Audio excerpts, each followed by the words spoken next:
Halo semuanya, sekarang saya sedang ditemani oleh Nasya Syarifah, mahasiswa dari HI UGM, angkatan 2022 gitu.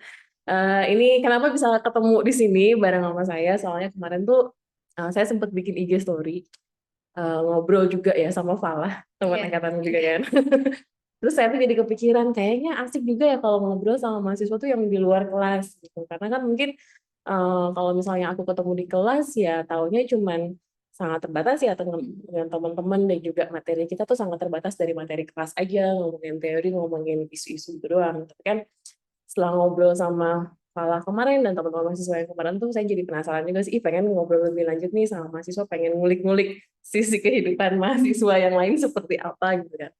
Nah, salah satunya nih yang sempat respon IG story saya itu adalah Nasya. Hai Nasya. Mungkin Nasya bisa cerita-cerita dikit nggak apa waktu itu responsnya apa? Kenapa kamu pengen lihat respons waktu itu gitu?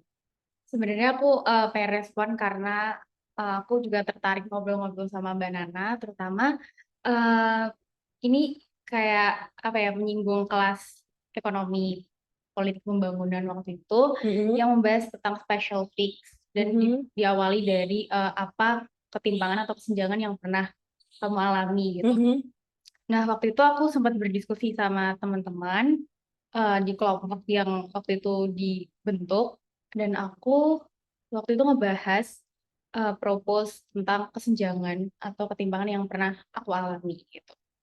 Sebenarnya bukan yang aku alami banget sih, tapi aku pernah menjadi salah satu apa ya korban mungkin, mhm, tapi mhm. Kamu mengalami ini iya, gitu ya? tapi ini tuh lebih apa ya, di lingkungan aku sih Mbak yang lebih ini lebih mengalami gitu. Jadi bukan, kalau misal aku kayaknya nggak begitu, nggak secara langsung gitu loh. Mhm.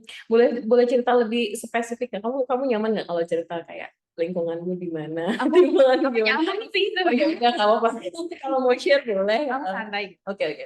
Kayak gimana sih lingkungannya?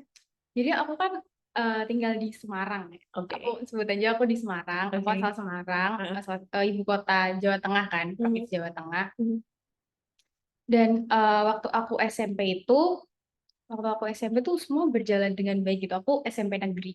Nah, terus di waktu aku em, kelas 3 SMP. Dulu kan SMP kalau mau lulus ke SMA itu ada UN kan, Mbak. Ujian mhm, nasional kan, mhm. pakainya NEM dulu, pakai. Tahun berapa nih berarti ya? Tahun Aku 2019 dulu. 2019 SMP, kelas 3 Pakai iya, SMP-nya ya? ya pakai NEM, pakai Hmm. ujian berbasis komputer gitu untuk Mhm, syarat kelulusannya gitu. Nah, mhm, biasanya kan emang tahun-tahun lalu dan ngelihat kalau dulu kakakku lulus SMP terus ke SMA itu kan pakai NEM dan masuk SMA tersebut tuh pakai NEM ya kan. Tapi ternyata eh, itu brand surprise gitu buat angkatan aku. Ternyata kita jadi apa ya, uji coba kebijakan zonasi oke. gitu. Jadi ternyata kita baru tahu kayak, oh ternyata NEM itu sama sekali nggak digunain gitu. Padahal kita udah Oh, belajar, kita udah try out siapin. setiap minggu, kita belajar, belajar keras, udah pokoknya mati-matian banget deh kita istilahnya buat dapetin SMA yang kita mau, karena kita juga udah tahu waktu itu SMA yang bagus itu kan berpengaruh ke nanti kita mau Nggak masuk ke kuliah. kuliah mana gitu Mbak. Mhm, Nah tapi ternyata semua itu tergantung pada domisili rumah kita gitu, mhm, di wilayah kita gitu.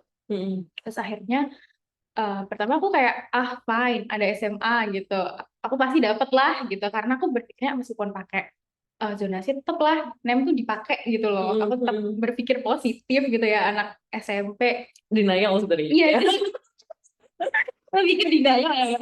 Nggak Bener. apa sih. Nggak, karena kamu Iya, udah belajar iya makanya. bertahun-tahun kan, masa nggak kepake gitu kan. Ya sayang banget gitu. Terus akhirnya tapi teman-teman aku yang dap- eh, teman-teman aku juga pada kayak tenang-tenang aja gitu. Udahlah kita pasti dapat gitu. Nah, rumah aku tuh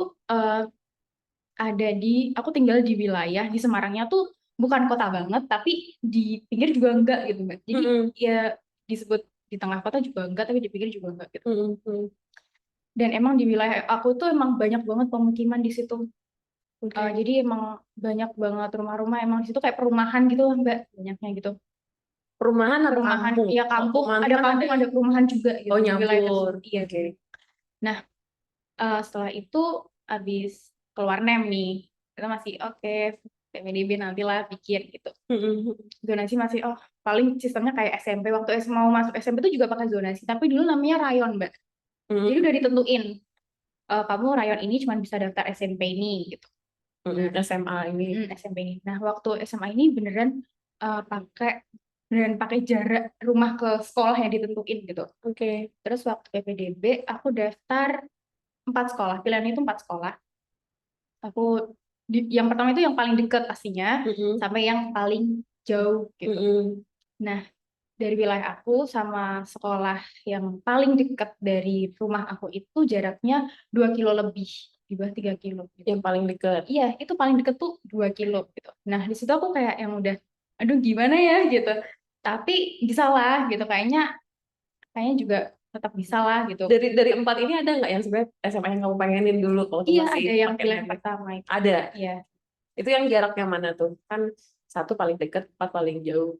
Iya, yang paling pertama, yang paling Oh, yang dekat. paling Iya, pertama itu. Oh, untung juga kamu ya zonasi juga. Iya, Walaupun bener. kena zonasi tetap dekat ya. Oke, Iya, oke. terus paling dekat itu 2 sekian kilo, hampir 3 kiloan, kayak 2,9 gitu. Sedangkan uh, di dekat SMA itu tuh banyak banget rumah juga, pemukiman gitu. Dan alhasil aku kelempar dari pilihan pertama. Oh, Karena padahal di itu situ, yang kamu pengen. iya, padahal di situ tuh paling dikit, pokoknya yang lolos di SMA tersebut itu paling jauh rumahnya tuh cuman di bawah 1 kilo. Jadi masih ratusan meter gitu yang lolos tuh yang di situ gitu. Terus aku masuk ke SMA yang kedua, kelempar lagi, yang ketiga kelempar lagi, dan akhirnya aku dapet yang keempat ini, tapi tuh malah aku dapat di beda kabupaten. Sekolah itu tuh di beda kabupaten udahan. Di Jadi kabupatennya apa itu berarti? pokoknya kabupaten di sebelah Semarang, misalnya ada kayak kabupaten gitu loh di sebelah Semarang itu. Nah, itu yang paling deket tuh di situ. Jadi dari rumahku mungkin kayak berkilo-kilo jauh banget gitu loh, Mbak. Gitu. Dan aku nggak ada opsi lain dong, kayak selain, terus akhirnya aku tanya ke orang tua aku gimana gitu. Aku udah sedih banget karena aku nggak bisa masuk SMA negeri, karena aku tahu SMA negeri ini um, ada apa ya, lebih punya privilege ya dibanding SMA yang Privilege-nya apa kalau menurut ya, kamu? karena dulu itu masih kayak apa ya, masih banyak banget yang favoritisme di sekolah. Jadi kayak, oh ini SMA ini top, SMA ini favorit gitu, dibanding sekolah-sekolah swasta yang ada di dekat rumah aku gitu, Mbak. Jadi pilihan aku ya cuman ya udah deh, swasta aja gitu orang tua aku, daripada aku harus menempuh ke SMA tuh jauh banget kan gitu. Dan ternyata teman-teman aku jadi di dekat rumah aku atau di wilayah rumah aku tuh banyak banget yang sepantaran dan semua mengalami hal yang sama mereka, tapi karena mereka mungkin terkendala biaya, mau nggak mau mereka ya ambil di sekolah negeri tersebut gitu. Nah itu aku kayak tuh bingung, zonasi ini kan biar kita sekolah dekat gitu kan, salah satunya. Bener. Tapi kenapa aku dapet yang jauh gitu, karena memang di wilayah aku tuh jarak SMA-nya tuh dikit banget, Mbak. Emang di Semarang tuh cuma ada 15 SMA negeri gitu. Sedangkan SMP tuh ada 42 SMP negeri gitu. Jadi kayak nggak seimbang gitu kan. Dan teman-teman aku juga merasakan hal yang sama. Waktu aku masuk SMA swasta pun, tuh ternyata mereka semua juga korban zonasi gitu. Dan mereka aslinya dapat NEM yang tinggi-tinggi, yang capable buat masuk ke SMA negeri itu. Tapi sayangnya mereka nggak bisa karena kalah karena sistem zonasi itu. Terus aku kayak beberapa bulan lalu mungkin aku kayak searching zonasi itu, sistem zonasi itu dibuat buat apa sih gitu, tujuannya apa gitu. Dan ternyata tujuan utamanya sih untuk menghapus favoritisme atau kastanisasi gitu, biar nggak ada sekolah favorit, sekolah inilah itulah gitu. Cuman aku ngerasa kayak ada yang janggal gitu, Mbak, karena itu nggak sesuai sama sistem SNBP. Sistem SNBP itu kan kita bisa lolos. SNBP itu adalah? SNBP itu sistem atau jalur ya, jalur kelolosan siswa buat ke perguruan tinggi melalui jalur undangan lah, dulu sebutan jalur undangan gitu, tapi ini melalui rapot gitu, nilai rapot. Nah, itu salah satu standar kelulusannya itu siswa yang berasal dari SMA top 1000 Favorit. LTMPT. Jadi ada sekolah top 1000 LTMPT gitu Mbak Mm-mm. di Indonesia, dan siswa-siswa yang masuk di sekolah di top 1000 itu berpeluang lebih besar lolos lewat jalur SNBP dibanding siswa-siswa yang berasal dari sekolah non top 1000 LTMPT gitu. Nah, Mm-mm. menurut aku itu kayak gimana ya, kayak agak janggal gitu nggak sih Mbak? Mbak Nana ngelihatnya sistem zonasi itu kan dibentuk untuk menghapus sistem favoritisme biar nggak ada sekolah top, tapi masih ada sistem SNBP yang jalur kelulusannya seperti itu gitu. Dan ngambil dari sekolah-sekolah top aja. Iya, benar. Mm-mm. Dan kalau aku lihat sekarang, tapi sebenarnya sistem SNBP, sistem zonasi sekarang itu udah di-upgrade. Jadi tetap pakai zonasi gitu. Cuma nilai juga tetap dipakai.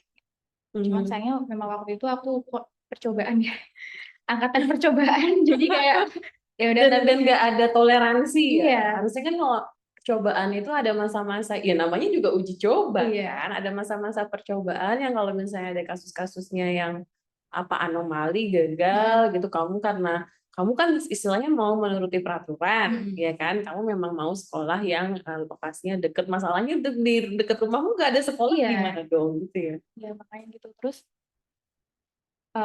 dan waktu itu dikasih tahu adanya sistem zonasi kan deket-deket mau lulus juga gitu Mbak. Jadi kayak pada Mhm. belum siap. Dan sekarang itu aku ngelihatnya, nggak ngelihat sih, kayak banyak banget di sekeliling aku Mhm. yang nge-cheat gitu gara-gara ada sistem zonasi. Jadi mereka sengaja pindah kartu keluarga Iya, ke family iya. Yang dekat sama iya dekat sekolah. sama sekolah gitu. Dan itu udah banyak banget ternyata. Sempat diliput juga di beberapa berita gitu. Orang-orang terdekat aku pun juga punya niat seperti itu. Dan tapi mereka juga nggak punya opsi lain Mbak, karena ya biaya masuk sekolah swasta itu mahal banget Mbak. Benar. Karena ada SPI ya kan. SPI, SPP-nya juga mahal, terus seragam, buku-buku dan segala macam itu mahal banget. SPI itu kayak apa sih, uang Uang, pangkal? iya, uang gedung. Uang Kayak gedung. jutaan gitu kan, sampai Hmm. belasan juta gitu. Hmm. Nah, jadi mereka nggak punya opsi lain selain sengaja curang gitu lah ya istilahnya. Itu sih yang mungkin aku bisa sampaikan gitu. Oke. Nah, ini menarik banget sih. Aku baru tahu nih sekarang ceritanya Nasya. Itu salah satu ketimpangan yang kamu alami ya, yang istilahnya hmm, ini bukan, kan ada yang selalu bilang ya hasil itu tidak pernah apa mengkhianati Mm-mm. usaha. Tapi kan di sini yang kamu alami justru sebaliknya gitu ya. Kamu udah belajar capek-capek biar nilai NEM-nya tinggi, ya giliran apa namanya, Mm. giliran nilai NEM-nya udah keluar, udah bagus, justru itu nggak dipakai untuk menentukan sekolahmu gitu. Jadi kalau kalau kita ngambil garis besarnya nih, ada dua hal sih. Yang pertama tuh kayak, berarti kan kamu mengalami sendiri ya, menjadi salah satu apa ya, mungkin orang yang terdampak dari pengalaman zonasi ini. Mm-mm. Overall nih, kalau menurutmu gitu, zonasi itu tepat nggak sih di diterapin di Indonesia? Kalau menurut aku Ya, ya, ya. enggak. Kenapa? Nggak apa-apa. Kita ini adalah warga, ya, warga Iya, negara ya. Jadi kita bebas berpendapat. Gimana menurut aku menurut sih enggak pendapat? Mbak, karena um, sebenarnya sistem zonasi ini kan seperti yang tadi aku udah bilang bertujuan untuk menghapus favoritisme kasta sosial. Mm-mm. Menurut aku oke buat menghapus favoritisme. Emang itu nggak baik ada sekolah top, sekolah ini nih. Jadi sekolah-sekolah yang biasa aja itu nggak ada yang mau daftar di situ gitu loh. Jadinya persebaran muridnya tuh nggak merata gitu kan. Mm-mm.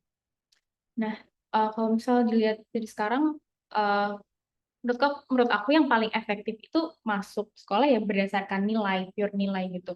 Mm. Karena kalau misal dulu tuh ngeliat teman-teman aku pas udah tahu oh ternyata ada sistem donasi, terus kayak atau adik-adik kelas gitu pada sharing, mereka kayak malas belajar lagi gitu, kayak buat apa aku belajar waktu SMP, kan aku nanti ditentuinnya dari jarak gitu, nilai udah nggak kepake gitu. Jadi siswa-siswa tuh pada yang kayak hilang minat gitu Mm.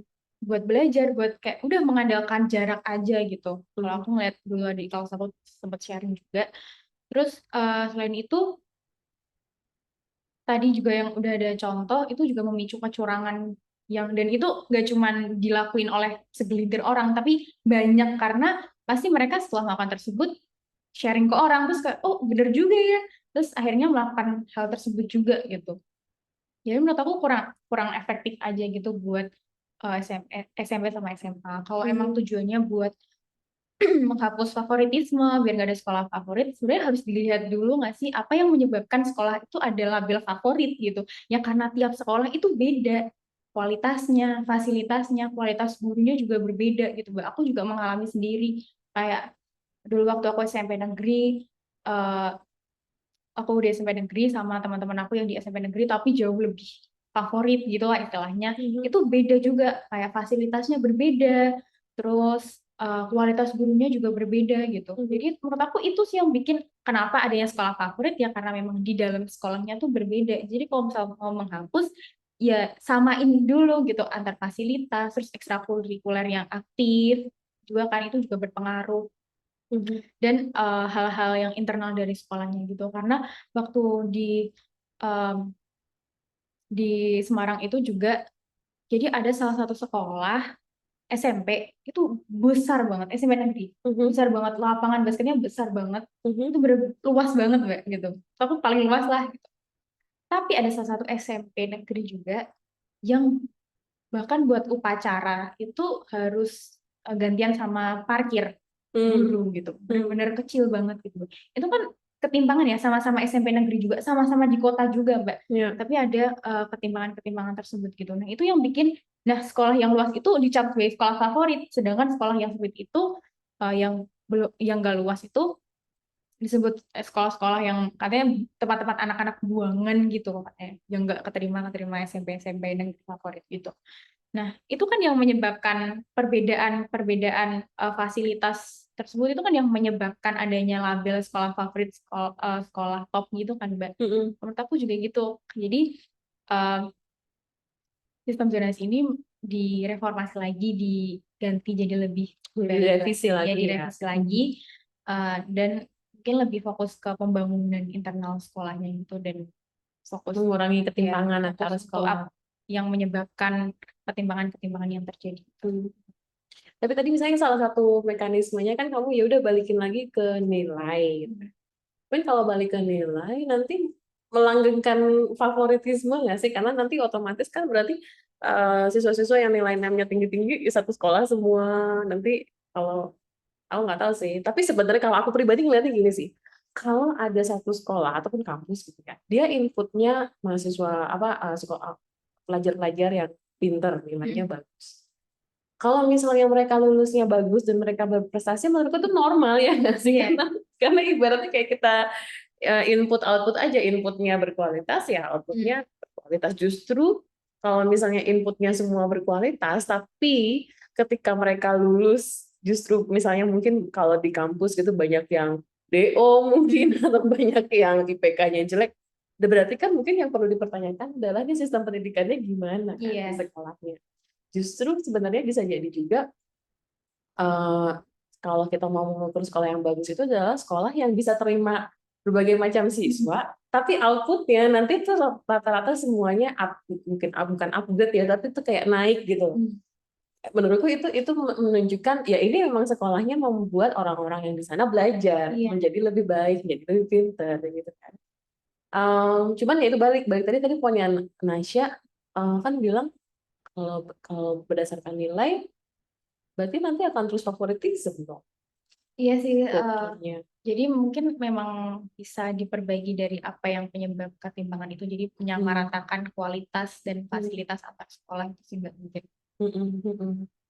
Ya sih, memang itu berat juga ya. I mean like, tapi menurutku adalah yang penting di sini kamu punya sudut pandangmu dan sudut pandangmu ini lahir dari pengalamanmu sendiri.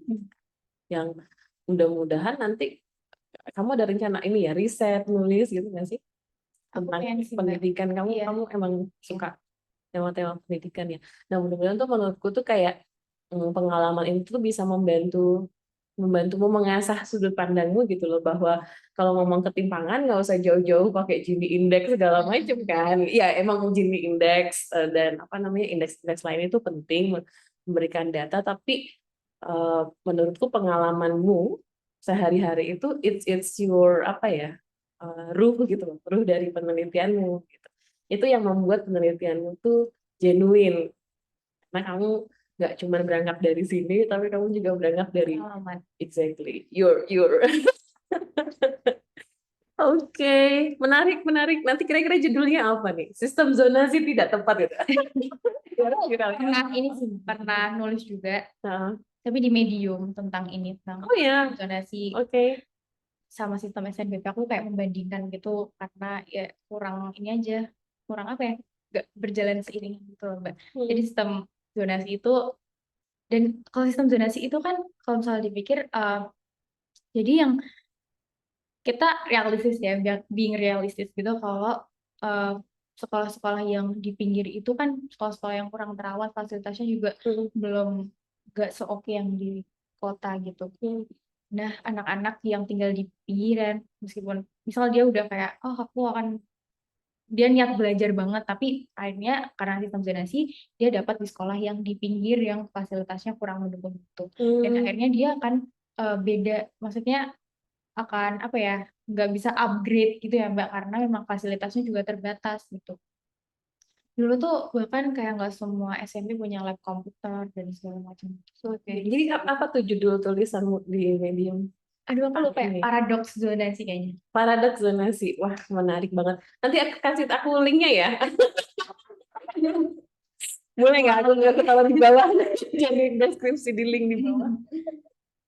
Tapi itu sih, dan aku tuh kemarin sempat baca juga. Sebenarnya aku nulis di Medium itu karena Hmm. kemarin itu PPDB lagi kan.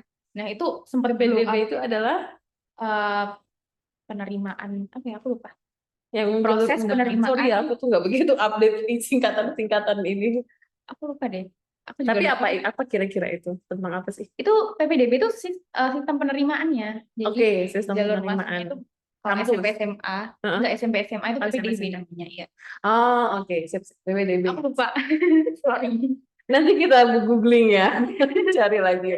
Itu sempat blow up di Twitter karena eh, jadi dia, jadi kayak ada orang ngeluh lah, dia korban PPDB sistem zonasi ini, dia nggak dapat sekolah negeri gitu. Hmm, Dia hmm. nggak dapat sekolah negeri padahal orang tuanya juga keterbatasan biaya. Oh, ada juga tuh yang bapaknya bawa meteran Iya, iya, iya. Itu sempat rumahnya ada ke yang demo sekolah itu juga. kan. Iya, iya, benar-benar. Itu terus komentarnya juga, ya adikku juga sistem ini, juga korban sistem ini, bla bla bla bla, gitu, pada sharing gitu. Terus ya aku nge-quote nge-quote tweet itu di Twitter pribadi aku, terus aku kayak aku ngejelasin pengalaman, terus aku juga ngelihat kalau misalnya sistem masalah itu kan sistem struktural gitu loh Mbak. Terus Hmm, kayak hmm. masalah struktural gitu loh, Mbak. Jadi kayak di apa ya, disebabkan oleh banyak hal gitu kan, masalah-masalah tersebut gitu. Dan akhirnya aku kayak kepikiran buat nulis Paradoks ya ini itu. tadi ya, zonasi Ya. itu ya. Terus juga ada berita kalau ribuan siswa di Jakarta itu nggak dapat sekolahan. Hmm. Karena ternyata sekarang itu aku baru ingat, selain pakai sistem zonasi, tapi juga pakai sistem umur, Ya, ya ya. kan? Hmm, Jadi yang hmm. Yang lebih muda. lebih mudah itu tersingkirkan Hmm, gitu. hmm, hmm. Itu juga kayak gimana gitu. Aku banyak Kayak nggak banget ada pilihan lain, ya, ya udah kalau nggak bisa kuliah korbannya juga swasta banyak banget. gitu kan pilihannya. Itu sih yang bikin aku pengen nulis kemarin. Kayak aku pengen, kayak apa ya, aku pengen ngasih tahu gitu kalau sistem ini tuh sebenarnya nggak applicable, belum applicable gitu ya, karena sekolah-sekolah di Indonesia itu masih apa ya, persebarannya kurang rata juga. Nggak setiap Oke. kecamatan ada sekolah, nggak setiap kecamatan ada SMP, SMA. Ya, Terus juga siswa tuh banyak banget kan di Indonesia tuh banyak banget lah, yang ya. satu angkatan tuh banyak banget kan. Hmm, Jadi nggak sesuai sama perbanding, nggak sebanding sama jumlah sekolah negerinya gitu. hmm, hmm, hmm. Kalau aku ngelihatnya kayak gitu. Oke. Nah, ini sebelum kita tutup mungkin biar bawa hawa-hawa positif dikit lah ya, nggak yang kritik-kritik mulu gitu kan. Anak HI kritik mulu tanpa solusi. HI. Hobi hobi HI. Oke, mungkin lebih ke ini sih, apa ya? Hmm, ada nggak sih ide-ide alternatif menurutmu tuh yang perlu kita pikirkan kalau kita bicara mengenai pendidikan? Apa sih yang kalau tadi kan masih perdebatannya mau zonasi atau favoritism, tapi kan sebenarnya pendidikan nggak hanya sebatas itu ya. Tapi misalnya contoh, memungkinkan nggak sih kita tuh membayangkan education for all gitu? Karena banyak banget kayak tadi kan isunya banyak orang-orang tuh yang mau sekolah nggak bisa, mau sekolah negeri nggak bisa, harus ke swasta atau misalnya mau dapat fasilitas yang standar nggak bisa gitu karena pembangunannya berbeda. Nah kalau dari pikiranmu sendiri tuh kalau kita mau education for all gitu, bayanganmu seperti apa sih gitu education for all? Maksudnya kayak semua siswa Iya, bisa. pendidikan untuk semua. Pendidikan adalah hak asasi semua warga negara. Kalau aku ya dimulai dari ini sih, mungkin bisa melihat dari peta persebaran di pendidikan atau sekolah di Indonesia gitu, kayak masih kosong kosong kosong kosong gitu. Jadi kayak pastiin di semua wilayah itu tercakup sekolahnya gitu. Jadi nggak bingung, siswa itu atau wali murid itu nggak bingung karena mungkin kan banyak yang keterbatasannya kan banyak juga. Informasi ya, Iya, kesediaan informasi. Iya. informasi.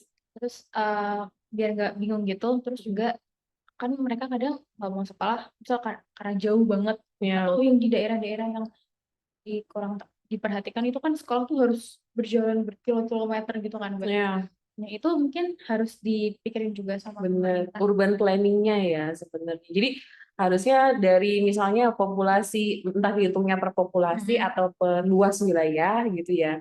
Misalnya per berapa, 1 kilometer harus ada satu sekolah. Jadi Iya, kan aksesibel ya. iya makanya. Jadi itu emang salah satu apa ya, kenapa banyak anak yang belum bisa bersekolah ya karena mereka aksesnya juga kurang, terus ekonominya juga terhambat gitu kan, keterbatasan ekonomi gitu. Karena masuk sekolah negeri itu kan nggak cuman ya memang gratis, tapi seragam, terus juga buku-buku dan segala macam gitu. Mhm. Kadang juga sekarang juga bidik misi itu, maaf tapi kayak salah sasaran gitu, kebanyakan kan banyak kasus seperti itu juga gitu. Itu Mhm. yang mungkin harus diperhatiin juga karena kalau untuk menciptakan, dan mungkin dari warganya atau rakyatnya itu kita juga harus lebih aware ya. Misal kita punya tetangga yang anaknya nggak sekolah atau gimana gitu, kita harus bergerak juga gitu. Karena yang untuk menciptakan inklusivitas perlu upaya kolaboratif juga kan. Mhm. Itu sih, dan ya harus apa ya, diperhatiin mungkin pemerintah, khususnya Kemendikbud ya, lebih perhatiin masalah-masalah itu karena seperti yang Mbak Nana tadi bilang, kalau setiap warga negara itu kan berhak untuk berpendidikan dan negara wajib untuk membiayainya gitu. Aku pernah baca di salah satu undang-undang gitu. Mhm.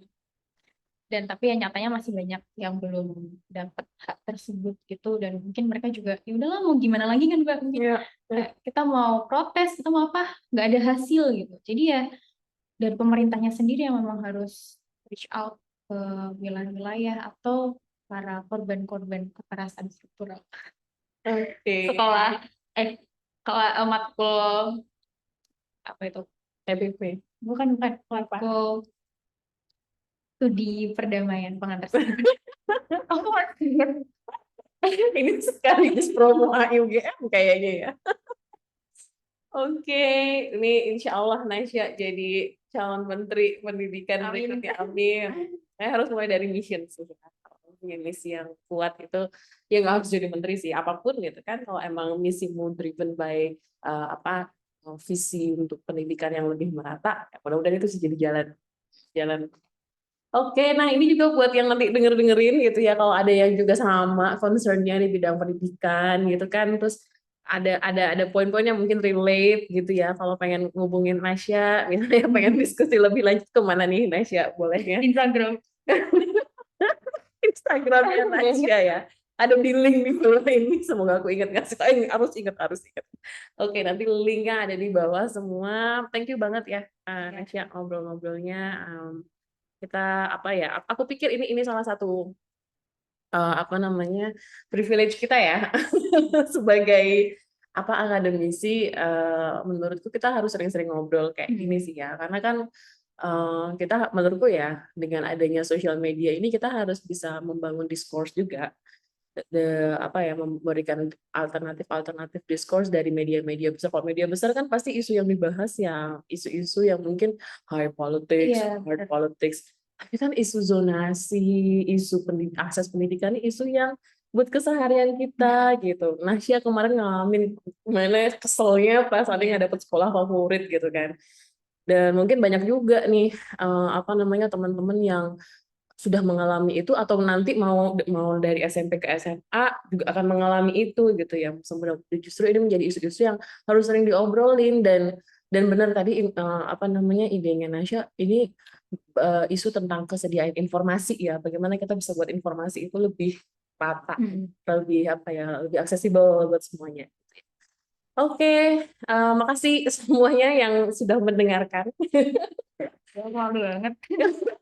It's okay. Good points, Nasya. Good point. Emang mau dinilai?